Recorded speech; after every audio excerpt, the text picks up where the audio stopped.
If you want to live forever, then register to vote in Jocelyn Benson's Michigan. There are 16,666 people registered to vote in Michigan who are over the age of 100.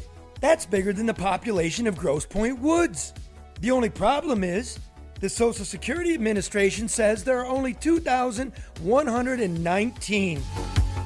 Now, I only went to public school in Michigan, but even I know that 16,666 does not equal 2,119. Something stinks. For whatever reason, Benson, who studied political science, picked a fight with Elon Musk, who studied actual science, and Benson, of course, gets it wrong. Musk quotes the numbers that there are more registered voters in Michigan than adults. The Secretary of Sham says that's because there are 1.2 million inactive voters on the rolls, and she plans to purge them in 2027, after the election. Benson accuses Musk of spreading disinformation. We will come for you. But it is you who are discorrect, Madam Secretary. He's using your official numbers. Go yourself. Benson believes she is the Kaiser of the collective will. Don't even think about it because we'll get you. She says signatures on absentee ballot envelopes should be ignored. Firearms should be banned at polling places. Michigan, don't vote for Bobby Kennedy. That one man must be on the ballot even though he doesn't want to be, while another must be taken off the ballot even though he doesn't want to be. Madam Benson also insists you don't need proof of citizenship to register to vote in Michigan if you're living overseas and have never lived in America or Michigan. Are you kidding me? Musk is 100% correct. Something's not right when Michigan has a higher percentage of registered voters than Vermont. You know Vermont, where they all seem to have gone to college, speak French, and post the speed limit in kilometers? Millionaires and billionaires. That's right, Bernie. Now, we're not claiming fraud. Not yet. But why give the goons and baboons a reason? Yes, you may be able to live forever if you register to vote in Michigan, but remember, you'll die waiting for them to count your vote.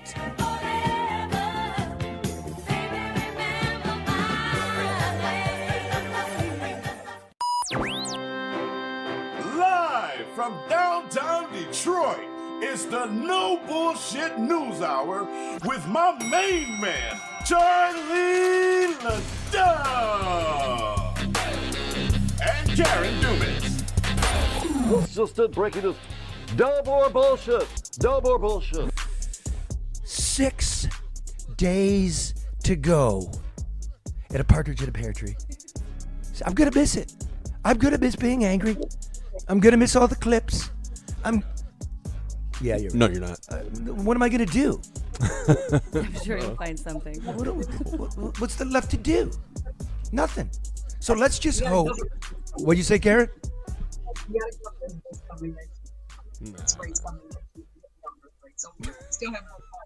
Something underwater. Way to fix it. We'll fix that in post. Spin a knob or something. Karen's in Puerto Rico right now. How's the garbage? My God. Okay. So we're going to have Steve Mitchell on later in the program. He's a pollster, and I'm pretty much going to guess Steve's going to say it's too close to call because he's going to milk this for every penny. These pollsters. I'm sick of these polls. I mean, does anybody not know how they're voting? Jen? I do. You know you're okay. So here's the thing. First of all, we have a Karen, so we don't need a Karen, and Nancy's busy at the law firm, so we got Jenny from the Burbs. We got a working white woman, and white women ain't getting the respect here in this election. You know what I'm saying? I hear that. Because like white women are 40% of voters. Right? And here's what they're calling it, Jen. They're calling it the education gap. There's the white women with a college degree. They went to Vassar and, they studied post-colonial feminism. And then there's working women who, like you, I'm going to guess, have some college. What'd you study at? Community college, Wayne County, nursing. Nurses, right? Working people. What do they consider nurses, Karen? And Jen? What would nurses be? Would those be educated women? Because they're working women too. I mean, I would hope so. I would hope our nurses and medical staff are educated. Well, they are, but do we consider them working? Doesn't seem like it. So if you're a cop and you have a college degree, are you a working person? Or are you a college person? It's a good question. Yeah, there you go. See, I just don't get this. But here's the deal. 40% of voters are women. And 17% of voters are women with a college degree. And 22% are women without a college degree. Women with the college degree go 60-40 Democrat. Mm-hmm. And women without the college degree go 60-40 Republican. Yep. I hate to look at you like a lab specimen, but why is that? I personally believe that my demographic, we feel aging a white little, woman. Yeah. Hey, whoa. Sorry. This was a nice show. I kind of feel like we're ignored and alienated. You know, it doesn't really matter what our voice is. Nobody really entertains us. The working woman. Yeah. But like you said, the less educated woman, right? Yeah, but like 1 out of 4 human beings in this country voting is that person. Agreed. And, you know, you look at the media, you know, again, the college educated, and they call it the education gap. But I know you're not dumb at all. Appreciate that. Right. at all, right? Raising kids. So what is the disconnect? Why are white women at war? Oh, that's a really deep question. I don't know if I can answer that properly. I think you could. You just don't want to. Yeah, kind of. Because they're kind of stuck up and arrogant. Well, there is definitely that. You know, there are areas where you go where you don't feel you fit in, that your voice isn't heard, that you are looked down upon because of not having that big elitist degree. Whether it's where you work, where you play, anywhere like that. Even in going to like sporting events, you know, there's a big separation of those who are financially sound from their not having their, you know, college debt and things of those kinds, and those of us who are working to get out of it to provide more for our kids. I thought I heard something, Karen. Is your mic back on? I sense a sense of classism, and I know, Charlie, you talked a little bit about over the years the economic disconnect. And Jen, are you saying that is within the demographic of white women, that there's that separation? I wouldn't imagine that existed. I mean, I can't speak for every white woman, but I would say definitely I feel that way, and a lot of my colleagues and friends that I communicate with daily have that same disconnect. It's you know, the times we're living in. When you're working people, you have less money. Mm-hmm. Okay, so especially you don't have daycare. You're right. The electricity bill going up, you notice it. Yep. The taco salad you were bitching about yesterday. Oh my gosh, the taco salad. Go ahead, tell us about the taco salad. The taco salad. I actually, it's interesting, but looking at our grocery bills throughout the weeks, I looked up how much it would be to make a fresh taco salad for a family of 5. How is taco salad for 5 people going to be $60? $60? Yeah, well, I mean, rounding off. It was rounding off. It was $57.49, but look at that. She knows rounding off. Look at that. And you. It was asinine. So and wait there a minute. No it was 57 what? $57.49. So you would round that to 55, Jen, because we go down 55. What was it again? 57.49. If it was 57.50. Then you would round up to 60. Yep, all the way. So you have to round. Great it. man. Just like to guesstimate. Let me mansplain it to you. Let me lady explain it to you. It was like $100. I mean, those $100. But seriously, $60 for one meal for a taco salad. You know. What kind of beef did you get? Ground chuck. Yeah. And it wasn't even the super lean stuff. So I thought ground chuck was the fat stuff. That just goes to There's show. 2 different kinds, yeah. Okay. Yeah. All right. Well, let's I'm going to see what working class Jen thinks about this. There was the Madison Square rally. Mm-hmm. It's a comedian. Tony Hinchcliffe. He's got a podcast. It's a roast, and this is what this is the news today. Like, as if gas, food, electricity, daycare is not the question. It's Hitler at Madison Square Garden. This is what he said about Puerto Rico. Where are my proud Latinos at tonight? You guys see what I mean? It's wide open. There's so many of them.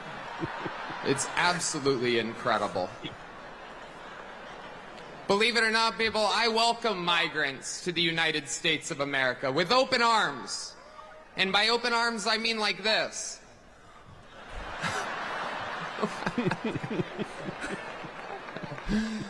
It's wild. And these Latinos, they love making babies, too. Just know that. They do. They do.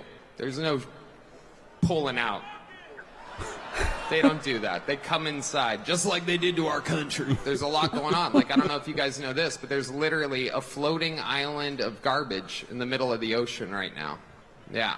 I think it's called Puerto Rico. Wow. Your take on that, white girl? Interesting. It's an interesting. Well, it was funny, but Trump didn't say that. He did. But you're at Trump's rally, and everybody, left-wing media is saying, the American Nazi Party held a rally in Madison Square Garden in 1939. Without telling you that was the old garden. It's not Right. even the same freaking building. You know what I mean? Yeah. But Tony, what are you doing? Even you're going, oh man, Oh man, right? that's tough. Because in the context of he just didn't. That wasn't a one-off. No, that was wildly insulting in so many ways. Now, I think the problem is the fact that, it says Trump Vance in front of him. If Yeah. he's doing that in Austin where he does his show, and I listen to his show, I like his show. I think Tony's really, really funny. I laughed at some of them. No, I mean, it's all about the setting and whoever wants to be outraged at whatever given moment. I'm kind of surprised that he is getting so much heat for it, though. he fucked up. See, because because it says Trump Vance in front of him. Because all it does is, like, the election, people know how they're voting. Mm-hmm. It's just, it comes down to those that weren't going to vote. Yep. And if somebody said something so I'm fucking going, man. Fuck that guy. Yep. Right? Now I'm getting off the couch. Yeah. Yeah. But here's the deal. Like, here's what's upsetting working people being in Michigan, right? Mm-hmm. This Tony guy's from Ohio. Now he's out. He's a big star, right? Like, this election went from us and taco salad and gasoline to these hand-picked elites on both sides lecturing to us. Mm-hmm. See, so Tony's not worldly. If you've been to Puerto Rico's got a huge trash problem. Like 90% of their landfills are full. Yeah. Like there is garbage everywhere, and we've done nothing for them. And it is an American territory, and Puerto Ricans can vote, and they get slammed by hurricanes, and we leave them in the dark forever. So there's something real to that. But what Tony doesn't know, and when you do a roast, right? The roast is you're roasting the person in front of you. Yeah, it's not a roast if they're not there. Right. So, you know who was there? New York City. You know what's part of New York City? Staten Island. Stinking Island. Do you want to know where the world's largest landfill in history is? Stinking Island. Yeah. It's in Staten Island. They're in that building. You know what I mean? Yeah, the Staten Island dump. Yep. Staten Island's majority white. It's majority Republican. And, like, he didn't know it. That was an easy one. Well, maybe there's an educational gap there. Exactly. You know? You been to Puerto Rican, Karen? Puerto Rico? Yes, I've been to Puerto Rico 3 times. And they have a lot of garbage, don't they? Yeah, they do, but it's beautiful. It's not one of my favorite places to visit. I wasn't impressed or overwhelmed by it. I drove from San Juan to Ponce, which was one of the most beautiful drives I've ever taken. But I mean, it's nice. No big deal. Yep, you just stay on a nice beach. You don't have to look at it, you know. But they got made. It's an American place. It's got made drugs. They just the cartels. It's Puerto Rico's no joke. But then let's do this on the flip side. Remember, it wasn't Trump that dropped the comment about Puerto Rico. Right. It was a guy with Trump's name in front of him. Now here's the president of the United States, not Kamala Harris, who's running for president, but her boss, and. Now this one's going around, and I woke up this morning and it's over. I'm getting it from the Republicans this time, right? It's over. I got it 2 days ago from the Democrats. It's over. Look at this asshole. Yeah. Now, here's the President of the United States talking about the deplorables. Puerto Rico, where I'm in my home state of Delaware, they're good, decent, honorable people. The only garbage I see floating out there is his supporters. His demonization of is unconscionable, and it's un-American. Now I'm going to ask you. You don't have to answer, but who you leaning towards voting for here? Very proudly Trump. Voting Trump. So the President of the United States just called you garbage. Yeah, he did. And a racist. Well, it's kind of how he's made me feel the past 4 years as well. Please. Yeah. Please. Elucidate. I mean, working white girl Jen over here, nothing has been for us. Nothing has been benefited. We have had no improvement whatsoever in any way, shape, or form. Everything, I mean, I feel like it's like Gotham City at this point. Nothing makes sense. It can't be real.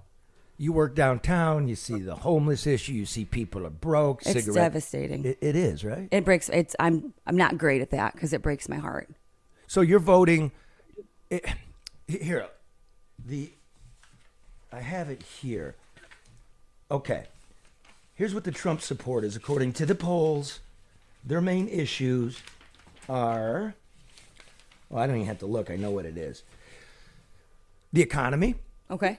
Immigration. Sure. Foreign affairs. Okay. Okay. World's on fire. People are bum rushing, and you can't afford it, and you got to pay for the newcomers. Yeah. Okay. Dumpster fire. Yeah. The issues for the Harris voters are, number one is abortion. Oh. Which has been decided here, but okay. Number two is Trump. Like, I just don't want Trump. Right. Anybody but Trump. And then third is jobs in the economy. That's third. Yeah, it's third. That seems like a pretty educated way to put it. Because you don't have to, yeah. Right. You're not really worrying. No. You got something in the bank, you got stocks. Yep. Right? And you're inoculated. He's pretty from entitled. You have no idea what the real world is like. Right. And you're, my neighbor, like some guys were climbing a tree, trimming it yesterday. Yeah, it used to be like this old white dude, right? Yeah. A couple of rednecks helping him. Now it's the Latin guys. And I'm like, and he goes, hey, they're cheaper. That's what he said. And I'm like, okay, I'll say that on my show. Our neighborhood right now is, you can't turn down any street whatsoever because there's so much road work being done. Similar situation. Latin guys. Yeah. That's, I mean, there is something called the market principle. Like this is economics for a second, which is back in the day, we had factories, Europe had factories, Brazil had factories, and you would compete. Yeah. Right? So you didn't want tariffs because tariffs would keep American prices high because they're not competing with Brazilian prices.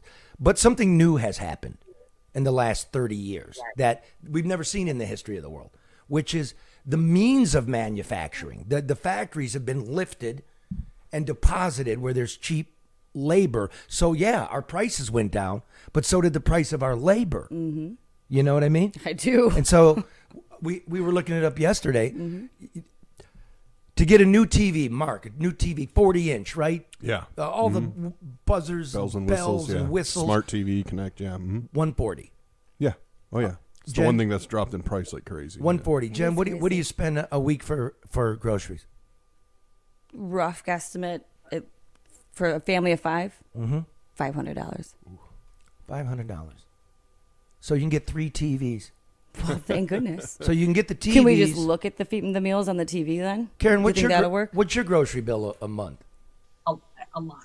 I mean, because but let me say, I don't do grocery shopping. Like, I just go buy what I need, and I go to 2 or 3 different places, and I probably go to places that aren't necessarily the most cost effective.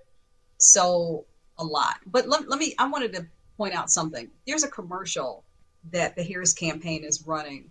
And it starts, with Donald Trump speaking at a black tie dinner, saying, "I'm gonna, you're all rich as hell. I'm gonna give tax cuts." And then it cuts to a white woman, and she says, "I'm not rich as hell. I'm struggling." To me, that's not a very productive commercial, because my first question would be, why are you struggling? You're coming out of 4 years of a Biden-Harris administration, and you're struggling.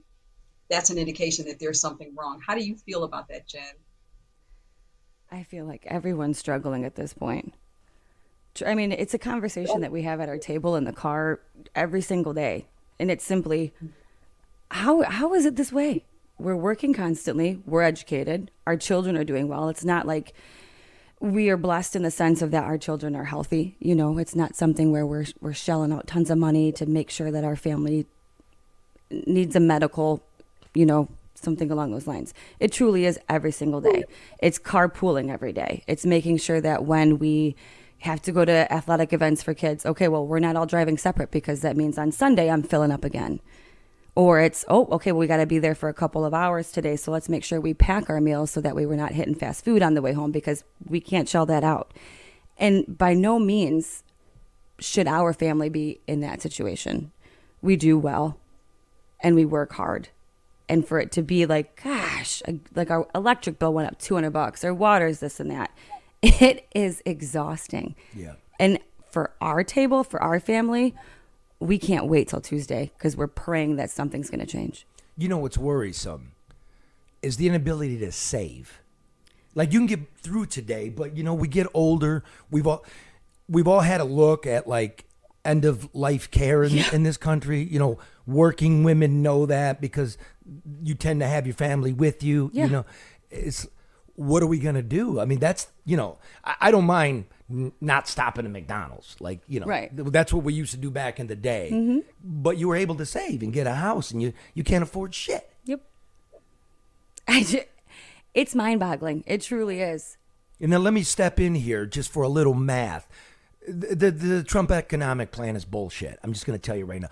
I'm going to cut tax. I cut taxes last time, and corporate receipts went up. Right? They went up. We cut taxes. That means you invest it, and we're selling more, and everybody's got more. And no. Okay, here's the numbers, rounding it off. Corporate tax collection from the federal government since 2013, right? Obama's time, have gone up from in 2023 by 10%. Okay, good. Oh, they went up. That's good. Adjusted for inflation. Okay. But the gross domestic product, right, economic activity, went up 25%. So they got a net really nice tax cut there. Now, deficit spending went up 400%. If we didn't spend $2 trillion a year and we borrowed it, the economy would be in deep recession. It would have been so since 2008. The economy wouldn't be growing at all except for the fake money. So it didn't work. It's not working. That's why you have inflation, because we got to keep printing money, because we keep spending shit we don't have. Mm-hmm. And cuts for everybody isn't really the answer. It's not going to get us there. No. So if I tell you that, what if I told you nothing's going to change Tuesday? Hopefully it doesn't get worse. Is that? That's where our hopes lie. I hope it doesn't get any worse. And with the way things are going, there needs to be some sort of change. So you have to have hope for something. Otherwise, what do we have? Right. Our kids, worries. Yeah. Fits, sickness, you know. Oh, all right. Yeah, I'm sorry. Shit, did I say that? Fuck. So depressed. I don't care what party is in leadership. Think of all the promises that have been made over the years. And as Jen pointed out, people are struggling. Everybody's struggling just in a different capacity and to a different degree. This country has too many resources for people to live the way they do. And there isn't any end in sight because it appears to be that's the way it was structured. I agree. Amen, sister. I agree. So blow it up. So, I'm just looking for the blow it up. Because Is that the option? I always said, option? I've never voted for a Clinton. I've never voted for a Bush. I never voted for a Biden, and I never voted for a Trump because I was just always like, this shit's got to change. I was always just doing third party, man. I fucking protest, and like I've been to Puerto Rico for work. I've been to Hawaii for work. I've never been on a vacation. Yeah. I've never taken a cruise. I always did what they told me here in sensible Michigan, working class people. Save your money, go to the lake. Yep. You don't got to go to Lake Tahoe, go to Lake Huron. It's awesome. It is. And I tried to save money and look out for my family. Yeah. And every day goes by, the money's worth less and less and less. It definitely gets you less now. does. Okay, so here's what's going on. White men put Trump in office, right? Mm-hmm. And then white men left Trump and put Biden in office. Yep.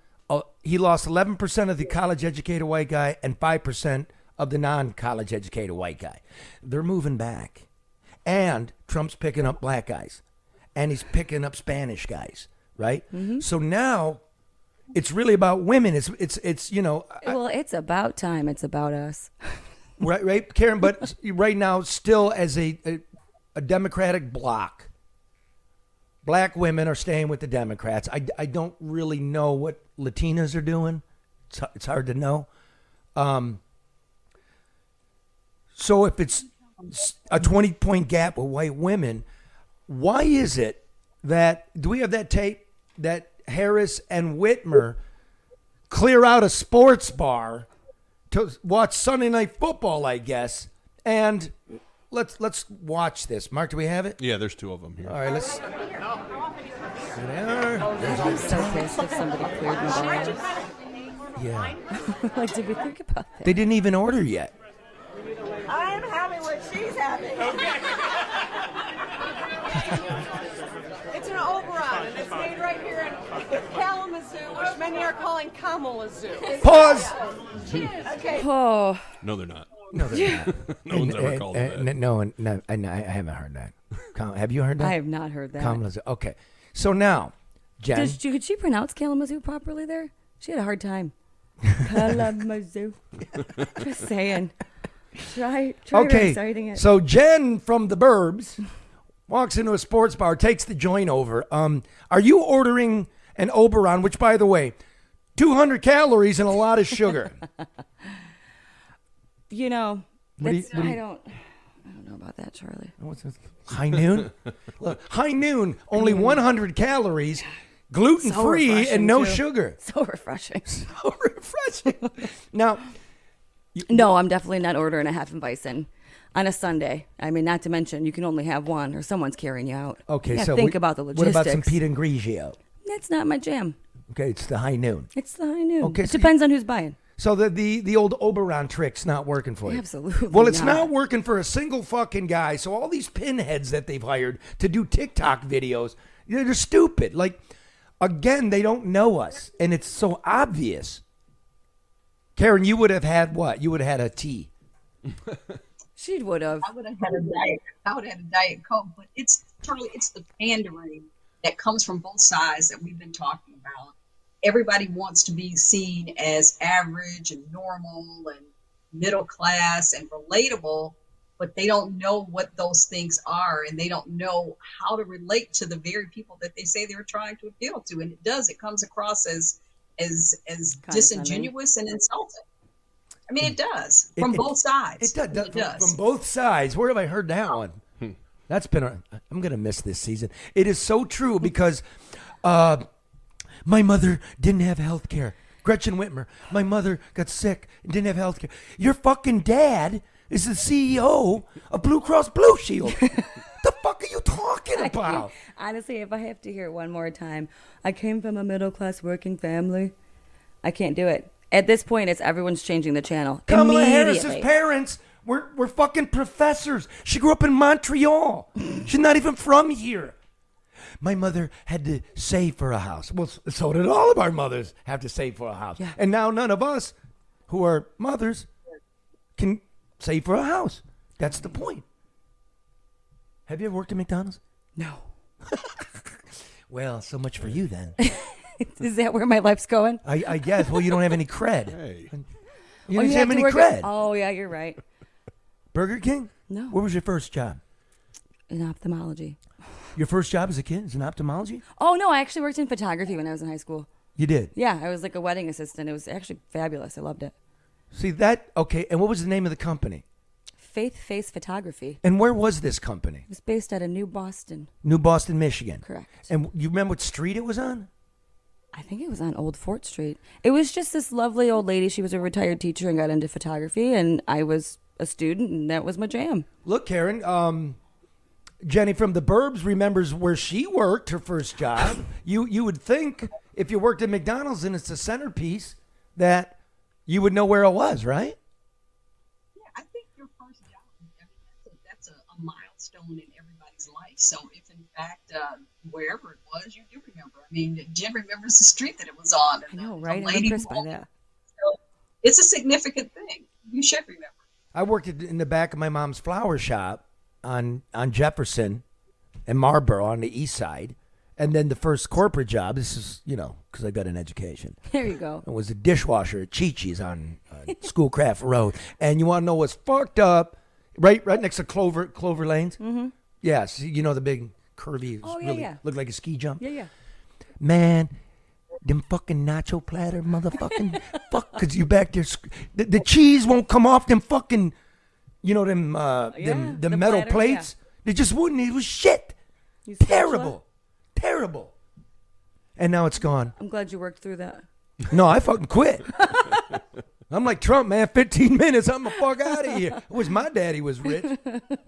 Once called my dad, could you help me out, with... You know how many of my nurse friends bartend on the weekends? Really? I would say 98% of them.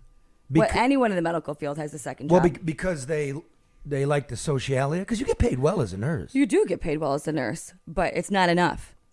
Not enough firemen out there. Hello? What? Anyone out there? We'll fix that in post. Was a little sexist. Okay, can we continue on with the bar scene? Cheers. Cheers. Yay. Okay, so they're looking around, cheering everybody. They didn't really drink out of that. No. Sip. And I'm surprised I didn't see it. There's no courtesy. She goes, we're in trouble with guys. And now here it comes. Everyone's heard is that we need to listen to the ground. Yeah. Oh, we have microphones and listening to everything. I didn't realize that. Okay. You'll bleep my F words. We just told all the family secrets. Shit. For sizzle. Yeah. I didn't notice all those guys behind the bar crouching there taking video of me either. This didn't sway you? This wasn't for you. This was for me. Unfortunately, it missed. It missed. It's a big miss. Big miss. Okay. Well, good luck Tuesday, Jen. Thank you. I need that. And, there could be a future for you in this. They ought to consult. In politics? Yeah. Oh, for sure, because I'm so educated. I know a lot of people with a lot of letters after their name that can't pour piss out of a boot with directions on the bottom. So it's not about the degrees. I mean, education and awareness comes from real life experiences and the ability to, relay those and convey those to everybody else. And so in that sense, you win. I win. Karen said it. Do you know I've been knighted that I am Karen. an Earl of the Order of the OBE? I'm the Earl of OBE. I am an earlobe. Oh, my gosh. I have a master's in journalism. There you go. Yeah. And that's what you got for it. We'll be back right after this. This message of Uplift is brought to you by business and personal wealth advisor Luke Nowacki, who reminds you that what does it profit a man to gain the whole world but never enter the kingdom of God?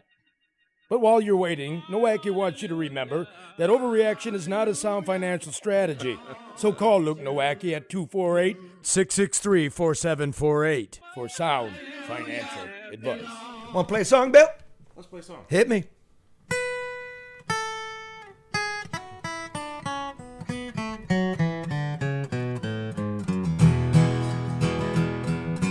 Just around the corner, there's heartache.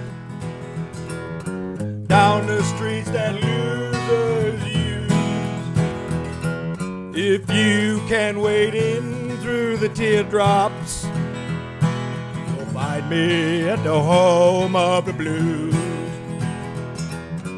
I walk and cry while my heartbeat keeps time with the drag of my shoe.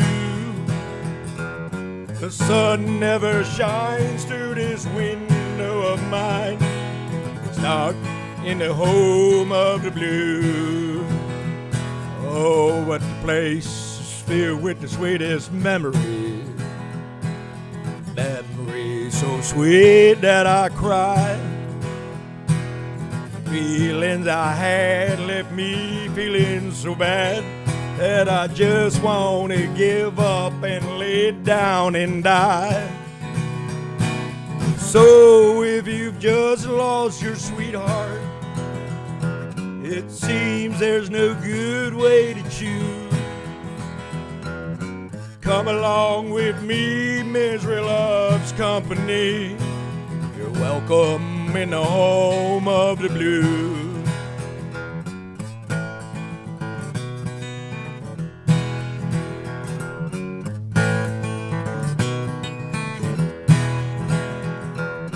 Just around the corner there's heartache, down the streets that losers use. If you can wade in through the teardrops, you'll find me at the home of the blues. Yeah, you'll find me in the home of the blues.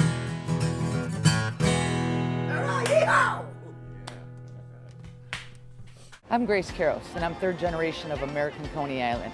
People say Detroit's a comeback city. I say, where you been? We've been here for over 100 years.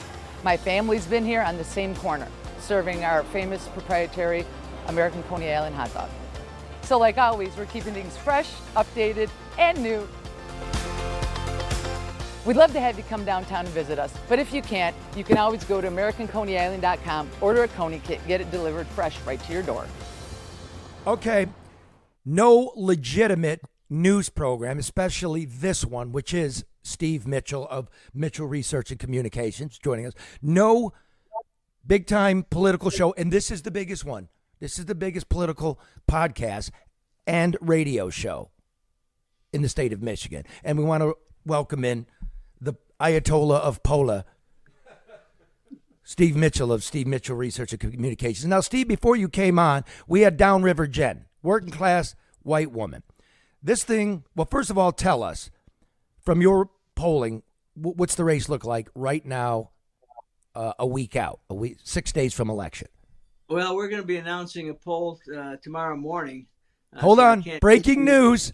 Come on. Breaking news, but come on, Steve. Just tell me, bro. Well, I won't tell anybody. Tell you and all of your audience. I can tell you that it continues to be a very close race. It has been a very close race.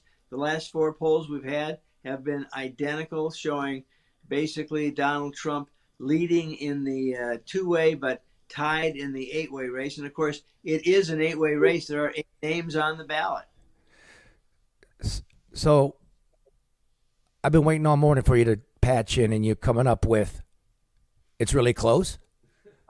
It is. Karen? So what is going to be, or who is going to be the deciding demographic or factor in this? Because I have been hearing that it's close, but what's going to make the difference in the outcome? You know what we have seen for decades, a real gender gap with women. Republicans just have not done well with women, and now the Democrats are facing the fact that they're just, quite frankly, not doing particularly good with men voters. As a matter of fact, men voters are voting in a higher number for Trump than women are voting for Kamala Harris. And thus, it's really close. Pardon? And therefore, it's really close. It is very, very close. God, thanks, Steve. Yeah, I think this whole thing's a game so you guys can make money for a whole year. Because the last time national polls are like Biden by 14, and it was like Biden by 3, right? And then we get the gobbledygook of, well, if you actually average it, the day before. So I got a feeling every poll's going to be like it's neck and neck come Monday, right? Well, there's some. I mean, I don't think I've not seen anybody more than 3% out on either candidate. So, the Real Clear Politics average, I think now is Harris up by 0.05 in Michigan. And that's the first time she's been up in Michigan in a long time, but she is up 0.5 in Michigan. According to what poll? The Glenn Ross? No, that is that is an average of polls by RealClearPolitics.com. Yeah. Okay, so let's talk white women. White women, right? We had a white woman on. Here's more or less. I know you're the Ayatollah, so I got to round off. Okay, you'll understand.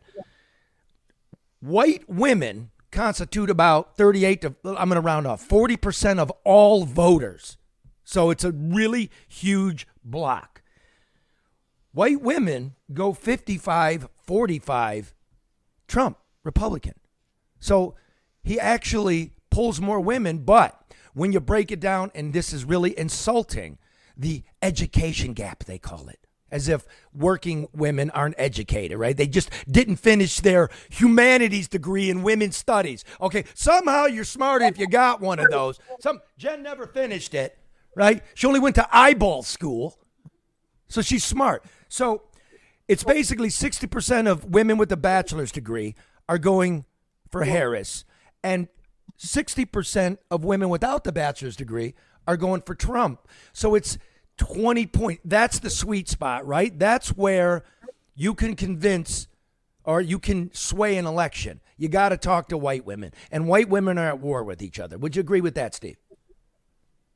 Well, I'm not sure I'd agree they're at war, but yeah, I think that is a very important group, and the more that Trump and Rogers can siphon off, the better it will be for their campaigns. And I will give you some information that is different, and that is in all of the polls that I've done prior to the one that we'll be announcing tomorrow, Rogers has not tracked with Trump. Rogers has been 3-4 behind. Right now, we're showing Rogers tracking with Trump, almost identical. If they're voting for Trump, they're voting for Rogers. So that means Rogers might, you can't tell me, you can tell me if you want to, but Rogers might have pulled in front of Slotkin and her $100 million spent in that race is possible, right? Like it's dead nuts even. It is let me say it again, a very close race. Looking at ways to say it. It is closer than 2 pages in a book. I have this book here, Detroit. So, Steve, if you were a betting man, who would you bet on for the outcome of Tuesday's election? I honestly, if somebody put a gun to my head, I don't know. As a pollster, you take a look at very good polling companies being just a little off. Maybe some saying +2 for Harris, others saying +2 for Trump. It's too close to call. It depends on who gets their vote out. I would not be. Well, there you go. Got to get rid of him. Too close to call. I mean, that's what we got. That's why Steve makes the big money. Too close to call. Well, you can make calls, but again, it's a guess. My guess is as good as your guess. I know the facts, and because I know the facts, because I know the numbers, I know how close it is, and as a pollster, these things are going to move, and they could move out 1 or 2 or 3 points in one way or the other, depending on what happens on Election Day or during this whole run-up with the early voting, which is huge in Michigan right now. A couple of million people have voted already by early voting or by absentee voting. So it is, I know, anticlimactic to say, shucks, it's going to be a very close race, but it appears to be a very close race. Well, there you have it. Steve Mitchell of Mitchell Research and Communications calling it very close. Charlie, Steve, maybe one of you know this. When do we start seeing indications of the early voting results? I mean, they talking about all these, early voting and absentee ballots. When is there an indication of what those numbers look like? Well, here's what I know. This whole thing's nuts because tomorrow, Thursday, I will be going to Cobo Hall, TCF, Huntington Place, whatever you want to call it, and I'm going to start processing and tabulating the Thursday before the Tuesday. We're going to already start counting votes. It's weird, and it's probably not the best thing in my opinion. I'm not claiming any fraud. I'm not that kind of guy, but sometime in the future, if this keeps up, it's real simple. Well, we're down 8,000 right now. Somebody go out there and start, wrangling 8,000 votes. I'm kind of against it, but I agree with you, Charlie, 100%. Thanks, Steve. And then, these overseas people that never lived in Michigan, somehow they're registering to vote without a passport number, a social security, an ID. Their ballots have to arrive to the clerk's office 6 days. That's the limit, 6 days after Tuesday. So if they can come up with a couple 100,000 people over there, this is like it's like a Christmas season, Steve. It's ridiculous. Look, I'm a firm believer that election day should end on election day. If election day ends at 8 p.m. Tuesday, that's it. Your vote's in or it's not in. Too bad if it comes in after 8 p.m. It should not count. Okay, there you go. You have that from Steve. That's a certainty right there. Final question, Steve. I have never in my life voted in a primary. Never. I vote in every election, major election, whether it be for mayor, it be for Congress, it be for president, a governor. Why am I never called? Like, I am more than a likely voter. I'm a for sure voter, and I'm an independent. And no pollsters ever called me, texted me. Why is that? How do you pick people? Essentially, we take a look at, we've got a database of 8.2 million telephone numbers, either landlines or cell phones. And out of that 8.2 million, we'll pick out, say, a sample of 100,000, and we'll probably call about 50 or 60,000, sending them a text message asking them to go to a SurveyMonkey poll. So the chances of you getting a text message to do that are pretty small, given the number of people in the state of Michigan and the number of people who are actually going to get called. So that's why you haven't been called yet, Charlie. Okay. Thank you, Steve. I know you're busy. Remember to vote often. And thanks for taking the time this morning. It's been my pleasure, Charlie. It's great to see you and to see Karen as well. You look well. All right, brother. Talk to you. Bye. And now, quick note from our sponsor. Archangel, are you an entrepreneur looking for a safe and socially responsible real estate investment? I don't mean to make it sound like this, but it's franchising. It's franchising. You are a caregiver. You buy the product from Archangel. The flow, they staff it for you. They get the property. That's what the investors come in for. And you, like a restaurant, work it off, and eventually you become the owner. The investor gets paid. The caregivers can actually end up being their own bosses. People get to live in communities. They're clean. They're small. They're tight. If you are interested in investing in this, you'll get a better explanation from Archangel. 989-614-0416. Believe me, this is the future. This is what's happening in Abu Dhabi. This is what's happening in Phoenix, Arizona. It is the new way. We've seen what's squalor and filth. And by the way, who else benefits? The people that live in these places, The right? people that need care. That the people that need care, that work their whole lives, that don't want to be sucked dry and left in a dirty diaper. It's not like that. It's a nice communal living organization. Archangel, 989-614-0416. Want to do another song, Bill? Let's do another song. Hit me, brother.